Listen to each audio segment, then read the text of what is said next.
ఇంతకు ఆ సినిమా ఏంటి, ఆయన ఎవరు, ఆయన గురించి తీయాల్సిన అవసరం ఏమొచ్చింది?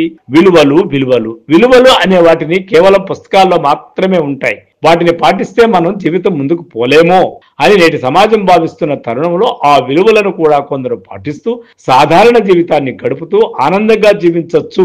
జీవితం గడపాలి అంటే డబ్బులే అవసరం లేదు, తనకున్న దాంట్లో సంతోషంగా జీవితం గడపచ్చు అనే దానికి ఆయన ఒక ఉదాహరణ. అటువంటి మన ఉమ్మడి ఆంధ్రప్రదేశ్ గౌరవ ఎమ్మెల్యే గురించి కన్నడ చిత్రం ఒకటి నిర్మించడం, అందులో ప్రముఖ నటుడు శివరాజ్ కుమార్ గారు నటించడం అనేది ఆయనకు సమాజం ఇచ్చిన ఒక పెద్ద గౌరవంగా ఆయన జీవితాన్ని మనకు పరిచయం చేయడం మనం ఎంతో సంతోషించదగ్గ విషయం. దురదృష్టకరం ఏమంటే సిల్క్ స్మిత లాంటి జీవితాల్ని డబ్బు కోసం సినిమాలు తీస్తున్న నేటి సినిమా సమాజంలో, ముఖ్యంగా ఉమ్మడి ఆంధ్రప్రదేశ్ సినిమా జీవితాల్లో కాకుండా ఎక్కడో కర్ణాటకలో ఒక ప్రముఖ నటుడు ఆయన గురించి సినిమా తీయడం నిజంగా చాలా సంతోషించదగ్గ విషయం.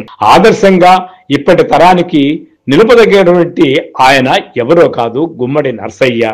ఆ గుమ్మడి నరసయ్య 5 టర్ములు వరుసగా ఎమ్మెల్యేగా పోటీ చేసి ఇల్లెందుల నియోజకవర్గం గెలుస్తూ వచ్చాడు. ఒక చిన్న పోరాటంలో తను అనుకున్నది సాధించలేకపోవడంతో ప్రజా జీవితం నుంచే దూరమైనటువంటి ఆదర్శ జీవి మన గుమ్మడి నరసయ్య. సో ఫ్రెండ్స్, నా కథనం కానీ మీకు నచ్చినట్లయితే, ఆ ఎమ్మెల్యే జీవితం మీకు ఆదర్శమైనట్లయితే మా పొలిటికల్ రివ్యూ ఛానల్ ని సబ్స్క్రైబ్ చేయండి, లైక్ చేయండి, షేర్ చేయండి. Thank you. I am Vishwanath, political review.